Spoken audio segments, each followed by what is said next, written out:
Once again, protesters and police clashed on the streets in Hong Kong.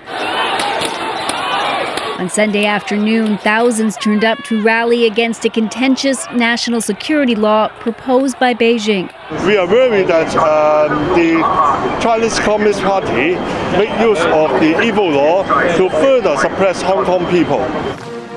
The Communist Party claims the law, which was introduced Friday, is needed to quell, quote, radical local separatists. The protesters, along with a growing list of global leaders, see it as a push to erode the region's autonomy and warn imposing it could cause more consequences. If they do, I can't see Hong Kong remaining an Asian financial center the way it has been for many, many years. I want to welcome you all to Unbound, the Bay Area Book Festival's virtual conversation. My name is Orville Schell, and I direct the Center on U.S China Relations at the Asia Society. And we're especially excited to present this conversation, The Power of Protest, Lessons from Hong Kong. And joining me is Antony Dapiran, a lawyer and author of City on Fire, The Fight for Hong Kong. Nicolle Liu, the Financial Times' Hong Kong correspondent, and Jeffrey Wasserstrom, professor of history at UC Irvine, and also author of the book Vigil, Hong Kong on the Brink. So I think we all are well apprised of the rather dramatic role that Hong Kong has played of late in the relations of China to the world. Back in, when I first went to Hong Kong in 1961, even though many people were refugees from China, what distinguished Hong Kong was its sort of utter lack of political curiosity. Hong Kong had a reputation which lasted for many decades thereafter of a place where people just wanted to do business, even though they were sort of like the sand in the oyster between China and the world beyond. And then, of course, 1997 came when Britain finally turned its crown colony over to the People's Republic of China. And there was a lot of skepticism about whether it would actually work, one country, two systems, a very quaint idea that Deng Xiaoping had confected. But I think to the surprise of many of us who were rather dubious that such a formula could be successful, it did actually work for quite a while. But as we all know, in the last few years, beginning with the Umbrella Revolution and ending more recently with the demonstrations that besieged the city, it began to fail. And where I want to start this conversation with you all is, why did China choose to move? It seems, if you look at it from one perspective, they had a pretty good thing going. Hong Kong was chugging along, not making a lot of trouble for anybody, at least until the Umbrella Revolution. And it was a good interface for China. So what was it, in your view, that precipitated this dramatic change that finally made China move in? And let's start with you, Nicolle, because you're in Hong Kong. Yeah, thank you so much for coming. So I would think, I'm relatively young a little bit, so I can't remember what happened in 1997. But as far as my conversation with frontline protesters or Hong Kong officials or Chinese officials, I guess the overall atmosphere in China has changed. So it's not only in Hong Kong; it's the atmosphere in China, which academics might be under more control of the Communist Party, or they're under more scrutiny of what they said or what they're trying to express. So it's an overall change in China that eventually also led to a tightening control over what's happening in Hong Kong. And I guess the second thing is, my feeling is back in 2008, while there's the Beijing Olympics, there's still some sort of reconciliation between the young people and like mainland China. So you can still feel that, like, while I speak to like people of my age or people who are younger, they still remember the excitement of like having the Olympics held in China. So there's still like this sort of Chinese identity.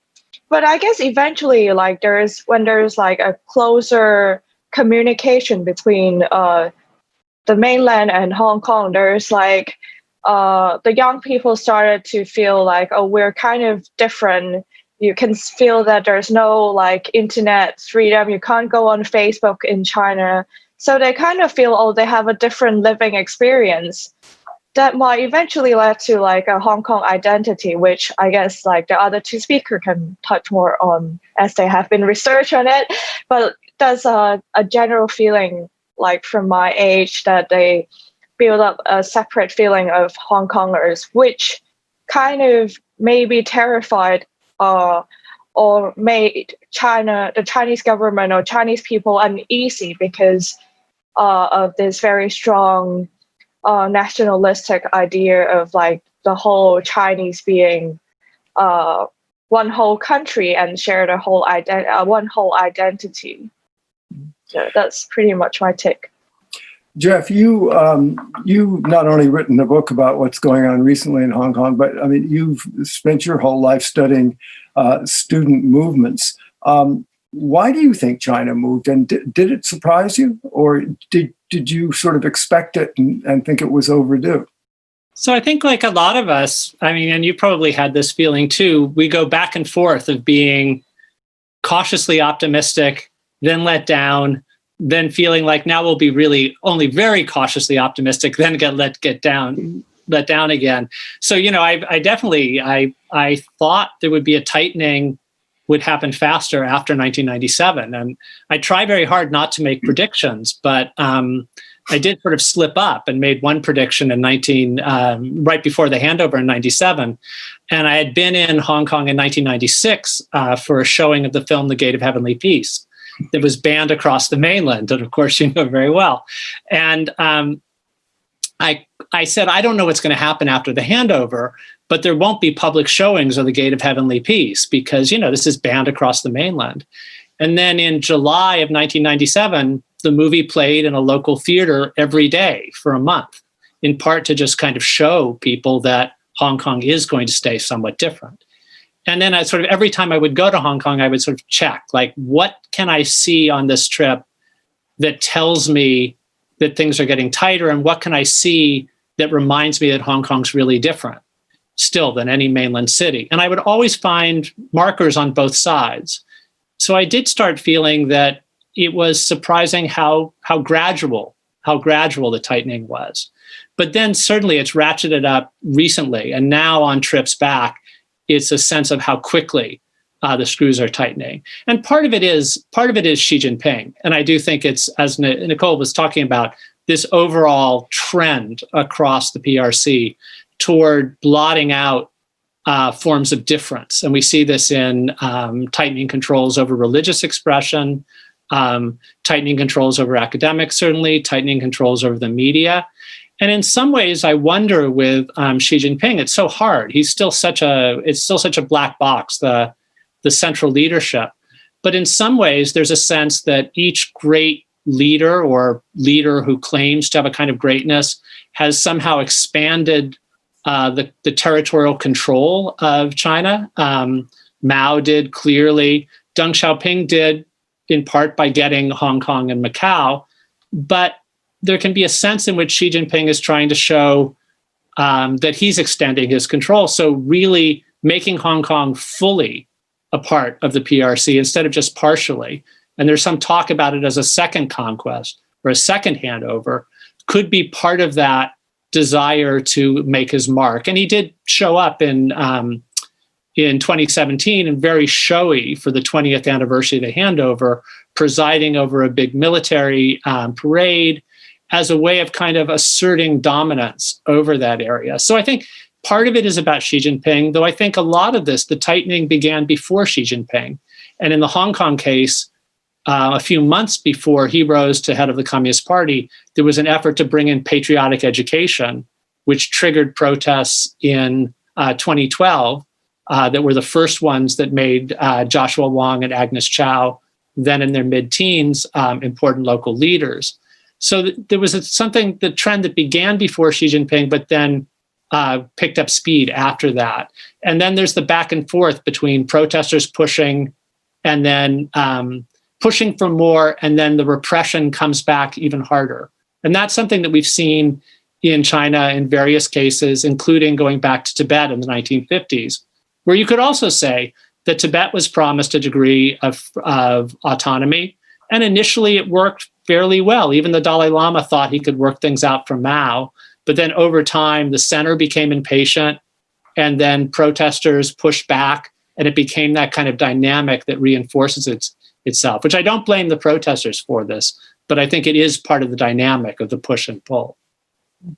Antony, you're in Hong Kong and you are a lawyer, and it strikes me that if there's anything that lacks consonance with the mainland tradition, it's the rule of law. Clearly, if you're going to have a system of rule of law, sooner or later, a one-party state is going to take umbrage at it.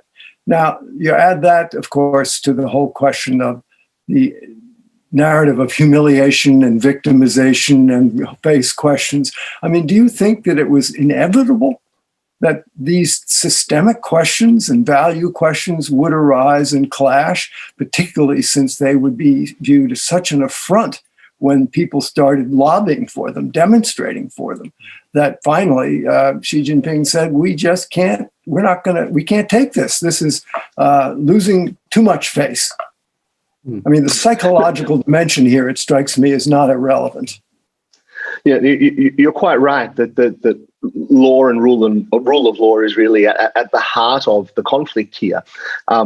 Certainly, many of the protests themselves are about issues of law, whether it's the umbrella movement protests around constitutional law issues of how the chief executive would be chosen or elected, to the extradition bill protest of last year, which were protests against a law, and now, of course, the national security law that we sort of are facing here in Hong Kong. So law really has been at the forefront of the minds of protesters and the forefront of dissent in Hong Kong. And rule of law has also been the thing that the Hong Kong government and a bit less so the Chinese government, but certainly the Hong Kong government themselves have promoted as being Hong Kong's distinguishing feature, the thing that makes Hong Kong a place for businesses to invest, in particular, is what the Hong Kong government is interested in attracting. And they point to Hong Kong's rule of law as being the key defining feature of Hong Kong that makes it something special and unique compared to the rest of China. But it is that distinguishing feature, as you say, that puts it really in a position of conflict with a single-party state, because one thing that the rule of law has at its very heart is this idea of checks and balances and of restraint against state power exercised by an independent judiciary. And that is absolutely anathema to the Chinese Communist Party, for whom power and control must be absolute. So, as you say, it does appear to be in a way inevitable that these two fundamentally diametrically opposed systems would eventually come into conflict. But I mean, I would like to think that it didn't have to be that way, that if Beijing had taken a step back and allowed Hong Kong to exist in its form, and indeed in the way that it did for the first 5 to 10 years after the handover, where it was Hong Kong people running Hong Kong, as Deng Xiaoping's slogan went, and Hong Kong being allowed to retain that high degree of autonomy, I think it's very unlikely that the Hong Kong system would ever have posed a challenge to Communist Party rule, either in Hong Kong or less so anywhere else in China. So it seems that in a way, Beijing has allowed these issues of law to spook them to an extent that's caused them to crack down even harder, and I fear ultimately will lead to that rule of law breaking here in Hong Kong. So why do all of you think that finally, in the sort of benefit-loss balance, China felt that it benefited more by moving in? And I should point out they did not move in as they did in 1989 in Beijing with troops earlier when they were mustering at one point in Shenzhen and perhaps killing people. But they actually did it quite artfully and stealthily in a way which sort of slowly numbed Hong Kong into not being able to really respond in any meaningful way. But why do you think they felt that they gained more than they lost by doing this? I mean, was a big hit on the whole notion of engagement, which was more than just Hong Kong. It was the idea that China could be absorbed in the world as it existed, be embraced, be encompassed. The Hong Kong experience certainly took a big bite out of that dream. So I think you've put your finger on something very, very interesting about this, that it both seems very quick and very slow, that it was slow enough, gradual enough to not be seen instantly as cataclysmic, the way that a Tiananmen-style troops on the street would have been. And there's been a disconnect that I think is really, when I talk to a lot of the people I know in Hong Kong who have a feeling about how quickly things have been eroded and things have been taken back. And then the response of some of the people that I talk to in the West who are just casually following the story are struck that even now it seems slow, because the sort of the buildup was almost the expectation that there would be something like a Tiananmen result. And also an idea that there would be a rounding up of every famous dissident immediately. So I'll have people ask me things like, so the national security law is in place, so Joshua Wong must be back in prison, because they know that I've interacted with him. And I say, well, no, he's periodically arrested, he's hassled, he's trailed. And then the part of them says, well, for a vision of what a police state-like system would do when it had control, there's a sense of it being even more dramatic. So I kind of have to say, well, here's why it feels so dramatic, and give examples. Like there was a filmmaker who made a television expose about the government. So she's been arrested. I say, okay, so imagine Michael Moore just got arrested. Somebody who the president would like to have disappear. Headliner, the satirical television show that Jeremy Barmay has written a lot about, it's off the air. So what if the authorities pulled Saturday Night Live, which is something that Trump would have liked to do at many points. So you can convey that. And for local people, it feels like an incredible amount of assaults. But I think there has been something subtle about the Chinese Communist Party, which sometimes doesn't behave subtly, in the kind of rolling out of this repression, of arrests in different weeks, of crackdowns on different parts of the press, even allowing still the South China Morning Post can run articles that refer to Tiananmen, that refer to the protests. They can do things that you can't do on the mainland. So preserving a little bit of difference for cover. But I think part of it is very crude. The reason why Hong Kong wasn't protected was in part its economic value stopped being as utterly crucial to Beijing as it was. But I think one way that the Chinese Communist Party hasn't been subtle is they claim to care about things like soft power and cultural products that are admired. And their best hope, really, for one real form of soft power would have been Hong Kong film, which was widely celebrated, Hong Kong universities that were widely admired. So it's a strange mix of the leadership in some ways behaving quite subtly, and in other ways very crassly and crudely. And maybe there is something about the psychology of just sort of frustration and just saying, we just don't want to deal with this anymore. It's very hard to work out. Go ahead. And I was going to say, I would observe that. I mean, certainly the level of open defiance to Chinese Communist Party rule that we saw on the streets of Hong Kong last year was greater than anything seen, certainly at least since Tiananmen in 1989, and possibly even more so than then, in the sense that even the protesters at Tiananmen didn't necessarily demand the overthrow of the Communist Party, whereas last year on the streets of Hong Kong, at times there were protesters burning the national flag, chanting slogans such as heaven destroy the Communist Party, throwing eggs at portraits of Xi Jinping. I mean, really open defiance of Communist Party rule, which for a ruling party such as China's, where every inch of the country's territory must be firmly under control, that no doubt spooked and provoked them to a great extent. And so I think that was certainly part of what provoked their reaction. But also, I'm not sure that Beijing necessarily expected the level of international pushback that they got.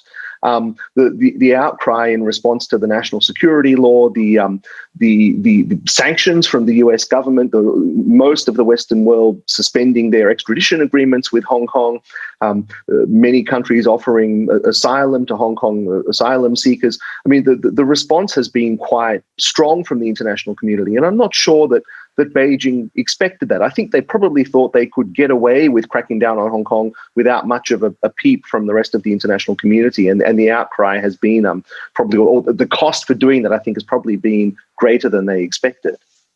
Of course, the cost may be great in their loss of reputation and soft power, but there is really nothing anybody can do to challenge them and roll back their slow occupation of the city politically.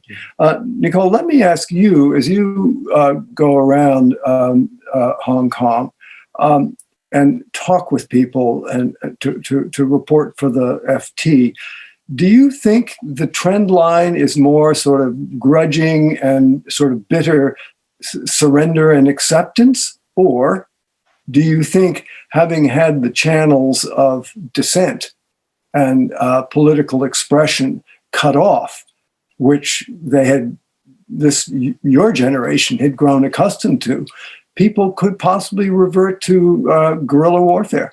So we might have something like the Battle of Algiers going on. If there's no other way to express themselves, could that happen, or will people just surrender and yield? I feel like we're now in a lost period. I think the protesters are quite a loss.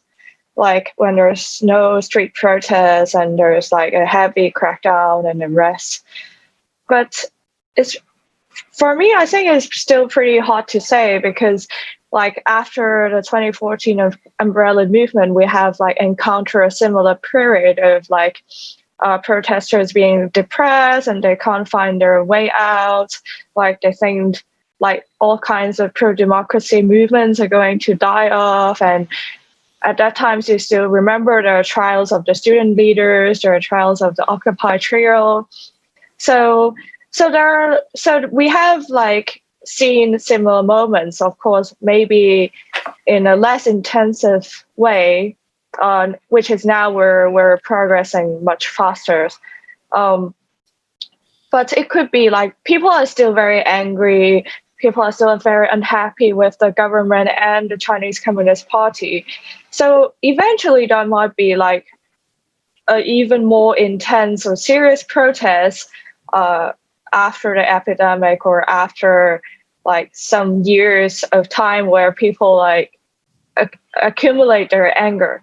But at the same time, there are more and more people who are planning to leave the city, where they try to move to the UK with their biennals, and there are a lot of people who moved to Canada, Australia, or back in 1997, there are a lot of people already holding Australian or Canadian passports. So they're also like bringing their whole family over to like other places.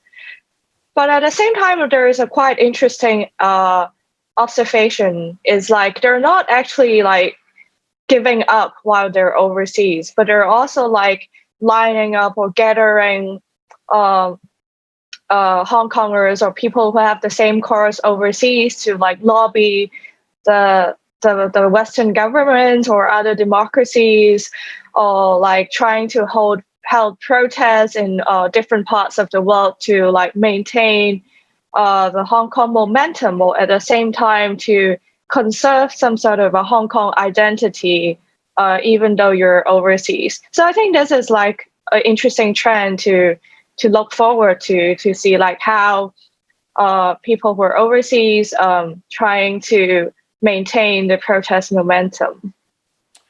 Before I ask Jeff a question, let me just follow up. And I wonder, do you think that you and other members of the press may soon find your visas revoked? I mean, do you think the party will move against an open press before too long?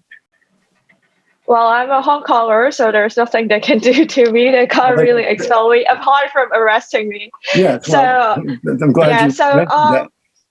Yeah, but I of course, like, we have a lot of discussion over that, and I guess you have read from the news that their fees are delayed, and there are people who can't actually get their visa to stay in Hong Kong as well. But it didn't. I guess it doesn't bother us so much because, like, well, we report in China, like the FT reported in China. So we have kind of encounter, and we foresee like this sort of things coming. And I guess as I always like tell my friends, I think we should just act as normal and usual as a reporter. Like, we shouldn't like think of, oh, there's a national security law, so we should change how we report. I think we just should act normally, and maybe one day they come after us. Well, there's nothing you can do, but that's like, as a journalist, you just want to act as normal as you could and report on everything you could do. Jeff, it's, of course, I'm sure not lost on you, the irony that this, the Chinese Communist Party, which was born of protests and have enshrined them in their sort of narrative, suddenly find themselves on the other side of the divide. Opposed to protest, to spontaneous mass uprisings and things of that nature. Do you think that disturbs them at all, or do you think the Leninist element of the party is so transcendent that what really matters is maintaining power rather than consistency? Well, it's such an irony. I was thinking about that. I wrote a piece about Jiang Zemin, who is still alive and kicking, and that he makes headlines now when he appears, and Agnes Chow makes headlines when she disappears into a jail cell. But in fact, when Jiang Zemin was in his 20s, he was doing pretty much what Agnes Chow was doing in her 20s. He was taking part in protests. He wasn't a leader, but he was taking part in protests against autocratic one-party state that colluded with gangsters. So in a way, I think the greatest irony, one irony isn't just that the Communist Party used to be on the side of protesters, but that they're now behaving so much like the Kuomintang that they opposed did, and that the takeover of Hong Kong, the sort of what's been happening in Hong Kong repression-wise, is a lot like what the Nationalist Party did when it retreated to Taiwan and took over and pushed and clamped down on protests there, which I guess can give you some hope of the very long term, because after a very long period of martial law and white terror and all kinds of things of people maybe feeling like there was no point in resistance, there was resistance in Taiwan, and now we have a democratic structure there. So I think the Communist Party is aware of these things, and it's actually one reason why they want to prevent certain kinds of protests while maybe allowing occasionally the venting of letting off of steam in others. But they've been pretty consistent since Tiananmen of protesting against anything that links people from different social groups. And I think that's, along with, I think Antony was absolutely right that it was the in-your-face critique of Communist Party symbols and things. But I think what maybe really did also make last year's protests seem so threatening to the authorities was the fact that it was linking up people from so many walks of life and so many different parts of Hong Kong. There were protests in all these different districts, including areas that were thought of. You're right to say that Hong Kong used to have this reputation of being a place where people didn't care so much about politics. But then, say, after Umbrella Movement, it was, certain sectors care about politics and certain neighborhoods are given to upheaval. But in 2019, it seemed to spread everywhere. And that, I think, the Communist Party from its own history is, you just can't let that happen. But it is an irony. It's filled with ironies now to think of how the Communist Party's behaving, controlling exactly the kinds of people that brought it to power. Anthony, do you think it matters what the Chinese Communist Party is doing now to control Hong Kong? Do you think it's just going to manage to absorb it into the corpus of mainland life, and it'll sort of quietly sink out of sight and just become another Chinese city? Well, my first thought when I think about this question, and I do think about it a lot, is that the 3 million some people that were on the streets at various times over the course of last year and who voted for the pan-democracy parties in the district council elections at the end of last year, they're all still here. And I think that certainly nothing that's happened since then has changed their view of things or their sentiments, their feelings. And if anything, actions like the national security law have only made them feel even more strongly that Hong Kong's autonomy is under threat and it's something that they need to stand up and fight for. I mean, one of the really most striking elements of the protests last year wasn't the tear gas and the Molotov cocktails and the excitement that sort of made for great TV viewing, but in my mind was this idea of nation building that was going on as part of the protest. This idea that Hong Kong, when I say nation, I don't mean nation state, not the idea of an independent Hong Kong, but this idea of Hong Kong as a distinct group of people with a distinct identity, and the symbols that were built around that as part of the protest movement, this anthem they had, the Glory to Hong Kong song, the slogans that they chanted, this cultural memory that was built up around the protests really served to reinforce this idea of a unique Hong Kong identity, which had been building really over the years of protest and dissent in Hong Kong. And I think that spirit remains as strong as ever, even though we're not currently seeing it manifested on the streets. And I think it's not going to be straightforward for them to simply be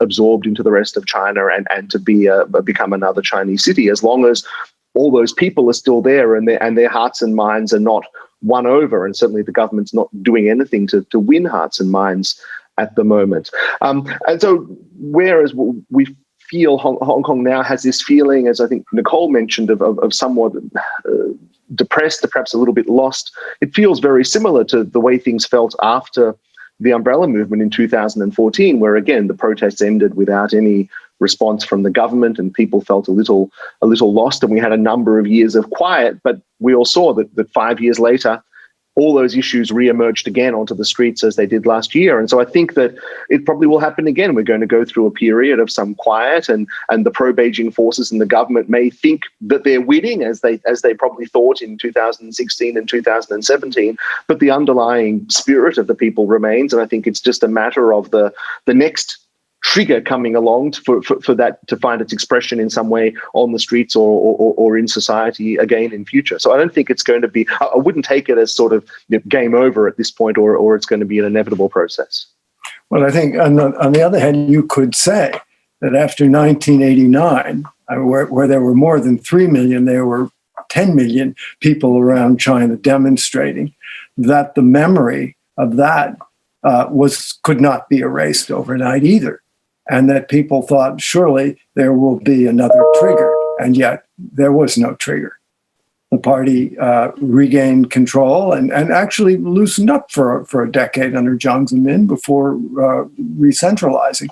I mean, is not that a very logical scenario for the Chinese Communist Party? Just keep controlling and they'll give up. No doubt that's the mindset. And I think certainly and I'm sure Jeff can speak to this as well, but in the years after Tiananmen, the party offered an alternative to the people of China in terms of an improving material life and improving economy, in many ways in which people could point to their lives and say, well, we might not have got what we wanted in the protest, but our lives are getting better in other ways. I think the problem with Hong Kong is that people don't feel their lives are getting better in other ways, and at the same time, these freedoms that they already have are being taken away from them. And so I don't know that it's the same dynamic necessarily, but certainly I'm sure that's the mindset within the party. Sorry, Jeff, did you want to add? I just add one thing, which is that in a sense, the generation after Tiananmen, and even the Tiananmen generation, were given grudgingly some of the things that they were actually on the streets wanting. More personal freedoms, and for that loosening up went along with, if you thought about what people wanted on the square, a chance to have listen to the music they wanted to dance, to choose the partners they wanted, to have more choice in the jobs they had. So there was a kind of giving of more choices. So I think it's the question is sort of what would people get that they would feel would make, it doesn't have to be material things, but it could be something else. What would they get that would make them feel like it was a good deal again to be part, that the one country part was so attractive that the two systems eroding wasn't so great. And I think the pandemic response actually showed, even though it provided cover for Beijing to make these moves and have a more distracted world, I think actually the way the pandemic was handled was the first sort of post-protest event that led people to feel that the one country part is actually a bad deal, because the local government was allowing the border to the mainland to stay open at times when local health officials wanted it to be closed. And then as soon as South Korea became a pandemic center, the border to South Korea was closed. So it was sort of like, well, the deal seems to be that being part of the one country part doesn't really have advantages. In fact, it has risks, it has dangers. And the two systems that we cared about, there seems to be less and less there. But sure, they'll be waiting it out. The other kind of thing, though, is to think about Eastern Europe. And there were the variety of times when there were upheavals, they were crushed.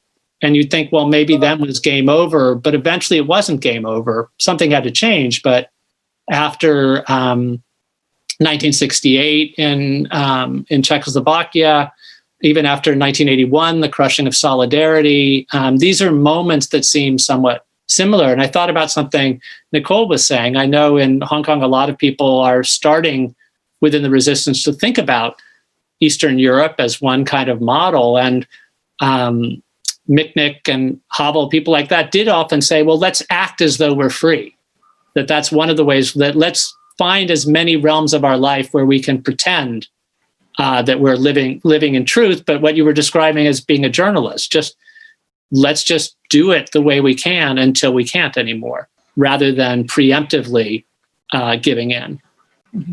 So, Nicolle, what sort of signals are you looking out for as bellwethers of how fast the mechanisms of control are going to go, or how transformative China's new presence in Hong Kong is going to be? I mean, like, let's just say the closing down of the South China Morning Post or something like that. What are you looking for? What are the three things which you would say, okay, now I see what's going on here. I see where we're headed. Wow, that's a difficult question.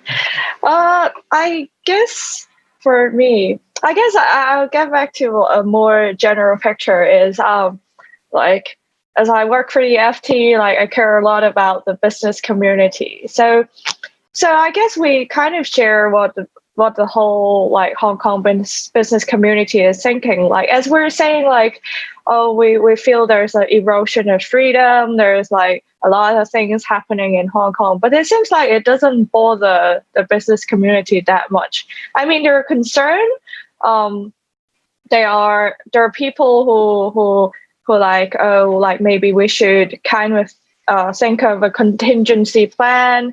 But like for the business community, like Hong Kong is still one of the best place to work, like to have like businesses in near China or in Asia. So I guess like they're still looking. For now, we're still like in a relatively better position, even though like worse than before, but it's still acceptable for a lot of business community. So I guess when I spoke to some of the companies, what they can't really accept is when like the government try to like raid a internet company, forcing them to like hand over information. That might be like one of the indicators. And I guess the other would be like how they're going to deal with the rule of law. And somehow I think people may not like actually bothered when like protesters or activists were put into prison, but it's when there is like a commercial case, which maybe like the court favors a Chinese company much more than a local companies or than Western companies. And there might be the alarm bell for a lot of businesses or for the majority of people, because it's like, for now it's still like, oh, it's only activists if I don't do anything wrong, or if I don't like I'm not any kind of people who will like violate the national security law, that I'm completely fine. So I guess like these are the real alarm bells for like really changing Hong Kong as a financial center. But as like people who are living here, of course, would feel a lot of like freedom being eroded. There's like a lot of white terror. I was speaking to some friends the other day that said they'll look around like the restaurant before they say anything that's going to criticize the Chinese government or the Hong Kong government. And there's like a recent hotline set up by the Hong Kong police for people to flag national security violations. So these sort of things are quite terrifying for our daily lives, or for people like us. But maybe for the middle class or like the upper class is or people in the business community, that bother them less, because it's still a very good place for making money. I mean, and like we should not forget that there are like still 40% of people who vote for the pro-establishment camp in Hong Kong. So there's kind of like still a 60-40% split in Hong Kong. I mean, do you foresee a time when business people could start having trouble? I mean, it's the classic sort of analysis. Whether it's an intellectual in China, just keep my head down, don't make trouble, I'll be all right. Well, it turned out most of them weren't all right. Do you imagine that businessmen could actually end up getting in trouble in China, in Hong Kong? I guess it could be. If we look at the trend in China, then we can foresee that might happen to businessmen or other. Or basically, they favor like local or Chinese businesses over like overseas or people from the outside. I guess it doesn't have to arrest a businessman, but is there a lot of subtle policies that they can actually like favors one company over the other, which eventually squeeze out overseas businesses. And there's this sayings that are very popular among the pro-establishment camp, is that like Hong Kong is a very good city, good place to do business, is a place for making money. But then like it's time for but the businessmen or the tycoons is kind of like out of control of the Chinese Communist Party. So they kind of want to like put in new fishes to replace the old fish. So it's like kind of they want to put it. There are reports saying that like Chinese officials are making a lot of plans to like bring in Chinese state business to replace some of the local businesses. So that might be the trend that we're going to see. I'm wondering how you three think the process of decoupling, which is already beginning to happen and will continue to happen, I think, to some degree. How far it will go, we don't know. And whether that will actually affect Hong Kong, and whether you all think that that decoupling and all of the other affiliated tendencies that hover around it will actually lead to a Cold War, where we will get a bifurcation not only of political systems and value systems in countries, but also possibly of markets as well. How do you look at that? I mean, Hong Kong was the great solvent, wasn't it? It was right between the two worlds in the Cold War. It existed as the kind of one of the few irredentas, but that's now over, and at least to some extent. And we do seem to be heading into a world where, like oil and water separating, things are dividing. Yeah, I mean, Hong Kong is certainly seems to be at the very front line of that growing conflict. And I can't help also thinking that in some ways Hong Kong helped, if not to precipitate it, certainly to bring it to the forefront of people's minds at the very moment that these anxieties in the West about Chinese influence or Chinese Communist Party influence internationally, anxiety about the growing conflict in the U.S. China relationship happened at the exact moment that there were protesters on the streets of Hong Kong providing a very visually arresting representation of that very conflict. And so I think Hong Kong has played an important role and continues to play an important role at the forefront of that conflict. And I think may also probably be in somewhat the bellwether of which way that is heading, to the extent that these divisions widen and we do head towards this sort of Cold War scenario that you suggest. Hong Kong will perhaps increasingly become the financial center for Chinese companies, will become less connected to the rest of the world. In some ways, that might even help Hong Kong if Chinese companies, for example, are no longer going to the US to do business or to raise their capital and are instead coming to Hong Kong. And in the other direction, if things don't turn out to be so dire, then Hong Kong may continue to play this pivotal interface between China and the rest of the world. But it certainly is a position that I think Hong Kong finds itself perhaps globally significant in ways that it hasn't been certainly for a very long time, if perhaps ever. You know, the great writer Lu Xun had an idea about, he called them people stuck in the middle, you know, 中间物. They can't go to, they have to go to one side or the other.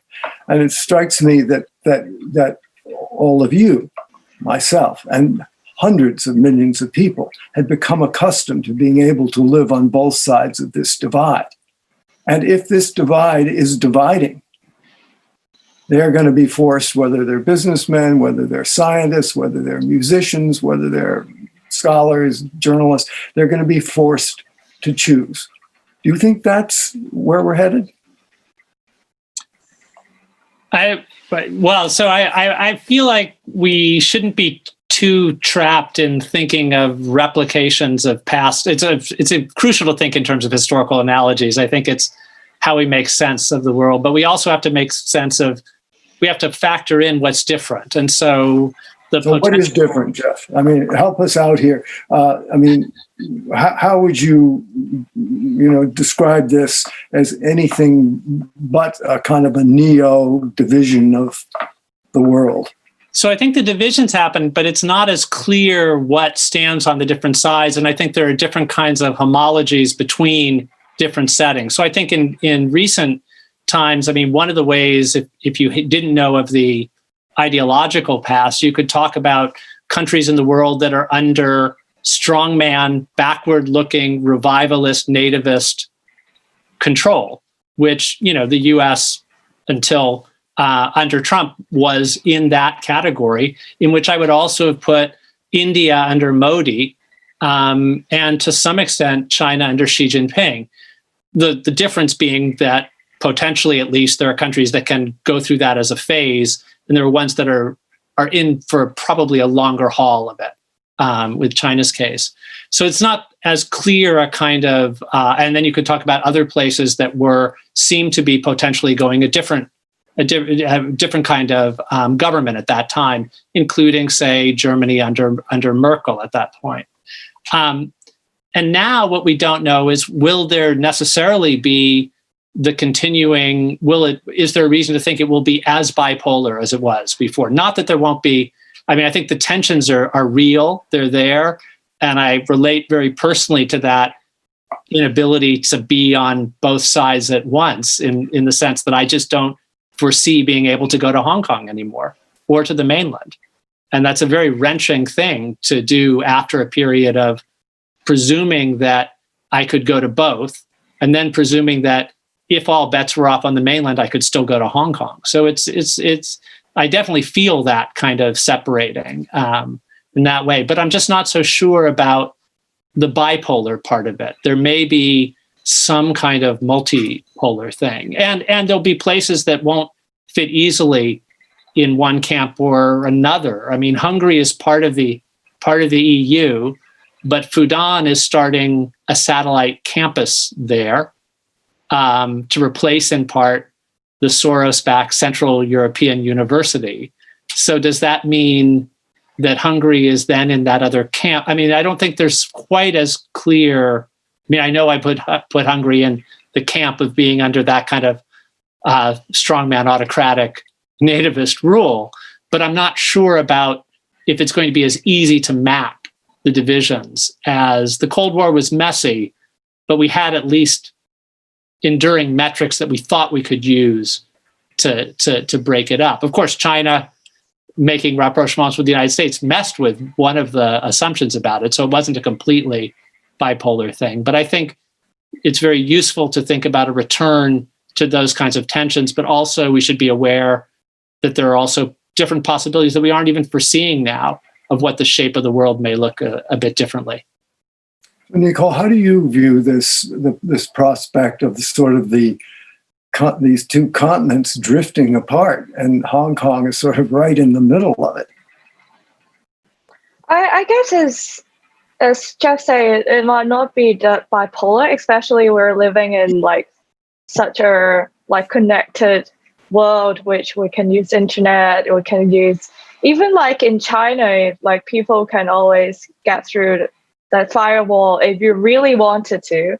So it's not like 100% blocked from each other. But I understand the feeling of like maybe eventually there are people in Hong Kong who has to pick a side, which like you're pro-democracy or which you want to like work or you want to kind of be in power, then you have to follow what the Communist Party suggests or what they say.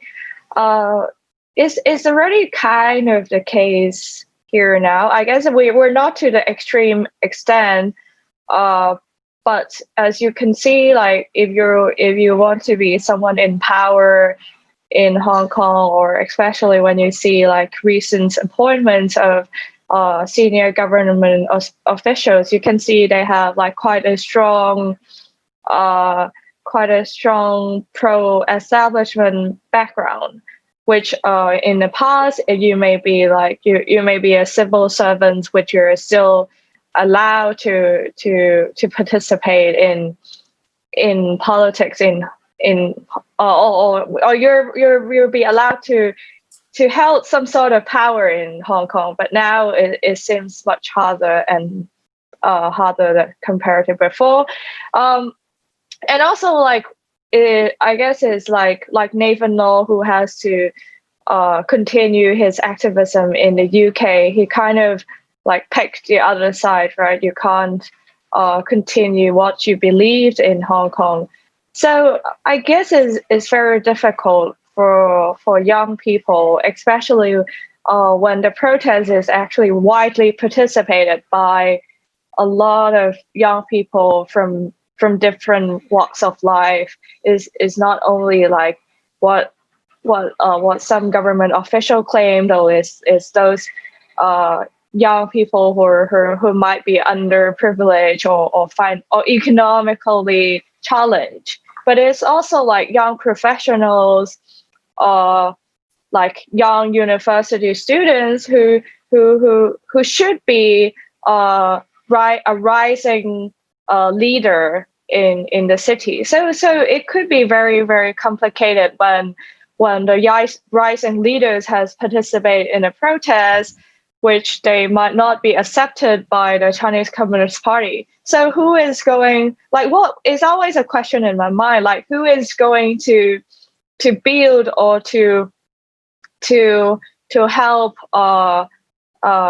push forward the territory eventually when we all grew older, like when my friends become like maybe middle or management in a company, like how do they deal with this sort of situation is always a very interesting or some question that lingers in my mind. What do you three think the experience of one country, two systems in Hong Kong will mean to Taiwan? And what would you expect would be the next great act in the drama of the Taiwan Straits? Who would like to start? I guess Taiwan has learned from the lesson. Like basically or at least most young people in Taiwan will never believe in one country, two system. That's my feeling. Like I never seen anyone. I went to Taiwan like all the time when there's no epidemic, like maybe once a month or once 2 months, and there's like no one say. Everyone is like, oh, you see, like look at you guys, and we know like one country, two system is never gonna work. I guess like there's young older politicians or people who are more informed might still think that's a good idea. But I guess like from a young people perspective, they are very much alert towards the idea. Anthony? Yeah, I mean, that's certainly always been one of the things that people have assumed, that Beijing would show restraint in Hong Kong because they didn't want to frighten away Taiwan, or they wanted to attract Taiwan back into the fold using the same model. So one of the shocks, I suppose, of the past year or so, and the national security law and related crackdown in particular, is it appears that Beijing has thrown that plan out the window, and there's no longer any restraint in Hong Kong, which suggests that they have also given up on the idea of convincing Taiwan to buy into the one country, two systems model. And I dare say that's quite ominous for Taiwan, because it certainly doesn't mean that the mainland has given up on reuniting Taiwan with the mainland, and it suggests they may be turning to other now more coercive means and perhaps even ultimately the use of force. So I don't think it's a great sign for Taiwan. But as Nicolle says, the people of Taiwan, I think, certainly have, as a result of the events in Hong Kong, been pushed even further away from Beijing. But it clearly is going to be the next flashpoint, that's for sure. Yeah, I think it works in both ways. I mean, certainly there was this idea of Taiwan, look at Hong Kong, this could be your future. But then by 2014, there was a banner, I remember seeing it when I visited during the umbrella movement, that said, Taiwan, beware, our today could be your tomorrow, as a warning rather than a welcome. But I guess it could go sort of either way, that you could think of it in a way that if Xi Jinping can say, okay, what would really make my reputation would be taking Taiwan. But if the cost is just too high, I'm expanding the reach of the country by these South China Sea islands, which is almost like you could think of it as a sublimation for Taiwan. And I've really taken Hong Kong because Hong Kong wasn't absorbed. So you can think of it either as a kind of stepping stone towards something else, or something that makes it less crucial for Beijing to do something dramatic. I mean, I still think a lot of it is that the Communist Party at some level doesn't want to, it cares about stability and it cares about staying in power. So I think it's that if the move to Taiwan, which would be incredibly costly in all kinds of ways, would be an act of desperation. And there aren't signs, I don't think, that at the moment Xi Jinping is feeling that kind of desperation. He's feeling a mix of sort of cockiness and also kind of worry on multiple fronts. But that's been true. That's been true for quite a few years now. So there's no way to tell. But it is it's an unsettling time. I think it's a very unsettling time, one way or another. Would you all have thought a couple of years ago that if the scenario that we have seen played out in Hong Kong had happened, that it would have precipitated a bigger reaction or generated more animosity and more of a black eye for China than it did? Or do you think, did China really play this game quite well? Nicolle? I need to have a think. Antony?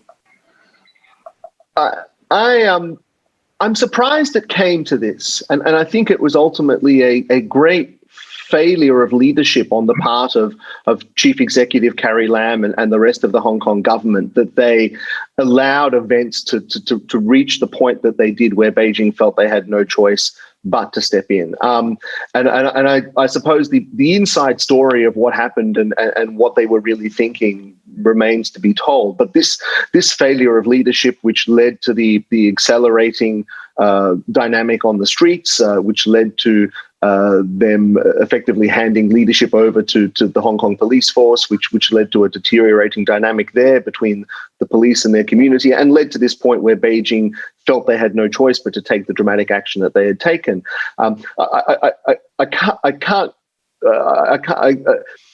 I can't believe this was Beijing's plan all along, and this was what they were sort of aiming for. But rather that it was a result of this failure of leadership that have brought events to where they ended up, rather more quickly than we might have expected. But I think that's sort of the way I see it having unfolded. Jeff? I guess I go back and forth with thinking, because Antony was saying and that there was a lot of pushback or a lot of fulminating about the national security law, to saying well, yes, but there wasn't that much of a cost. I think it's partly a difference. If it had been done sooner, there would have been different costs. I think, for example, if it had been done before 2008, I think there would have been state leaders of major countries that would not have gone to Beijing and given the kind of photo ops that that Hu Jintao really wanted, and that they wanted, that if it had been done then, if it had been done in 2003 or something like that, the first time a national security law, well, the equivalent, was proposed in Hong Kong, there were big protests, it was stopped. That was sort of the precursor, even more than the umbrella movement, to the anti-extradition law protests.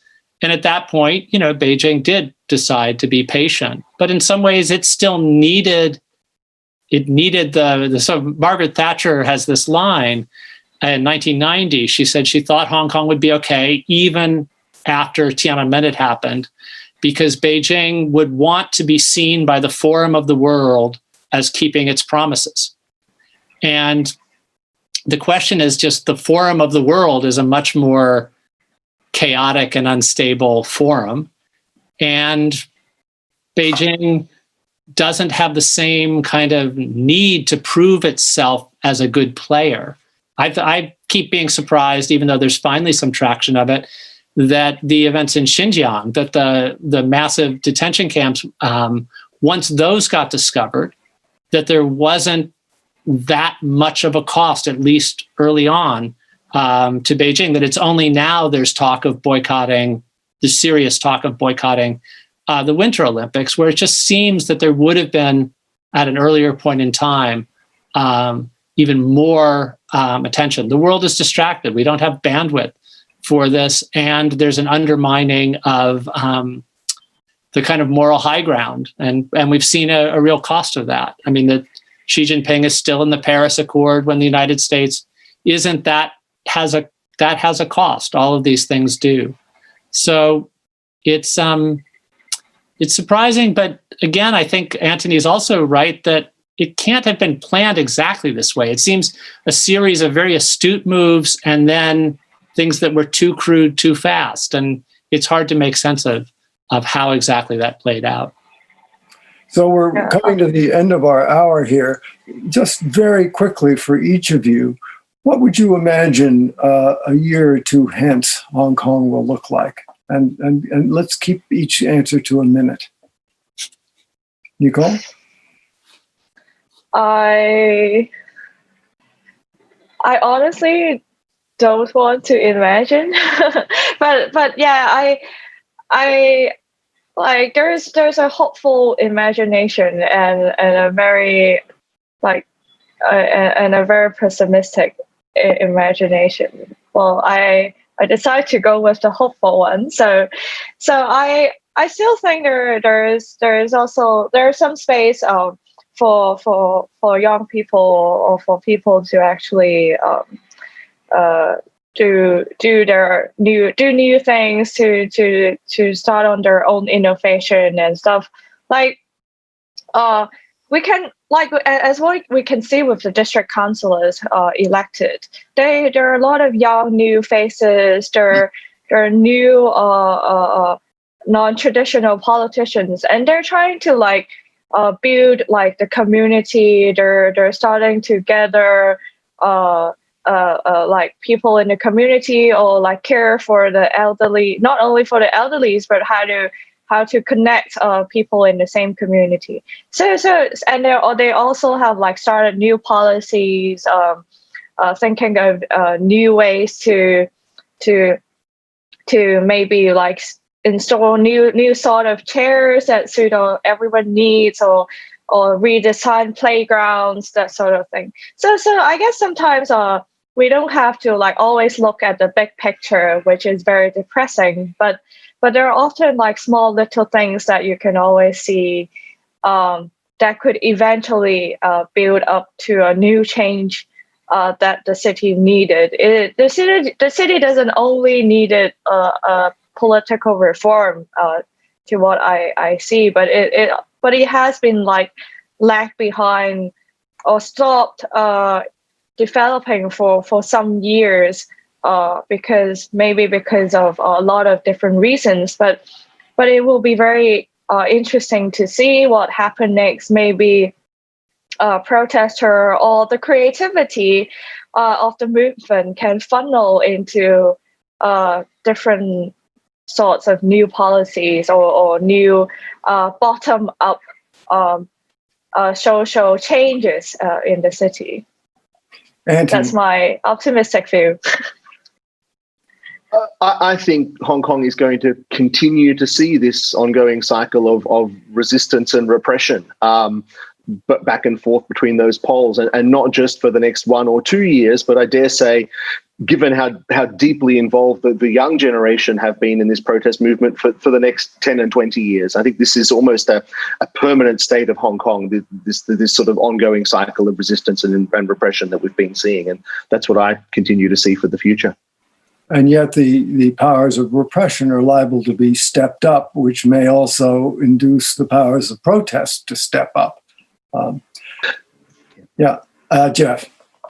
So I guess I'd like to answer this in a way by answering the question you put to Nicolle earlier of sort of what do you watch for? What are the signs? And so one would be, what are the canaries in the coal mine that you're watching would be one way to think about it. And so I'm sharing the stage with two of the canaries in the coal mine. So my hope is that I'll still be able to read Antony and Nicolle what they write. I'm hoping that they'll still be able to have panels like this, which, it's exciting in a way that you can't have the equivalent in the mainland, which is a sign that there still is something different. I want to know if the Goddess of Democracy replica statue in Chinese University of Hong Kong is still up. And I think the one thing to really watch is whether the internet is still as different in Hong Kong as it is on the mainland. And I think if the internet isn't, then I think we've moved into a very dark and worrisome time. But I do think it's amazing studying resistance, how much resistance can continue even in what seem these incredibly bleak and impossible times. And that's why I think I keep going back to Eastern Europe and resistance after 56, after 68, after 81, when you would say, how can this happen? And I think there is that spirit in Hong Kong that we still continue to see flashes of using whatever kind of space there is very creatively. And I think Hong Kongers will continue to do that, and it will get harder.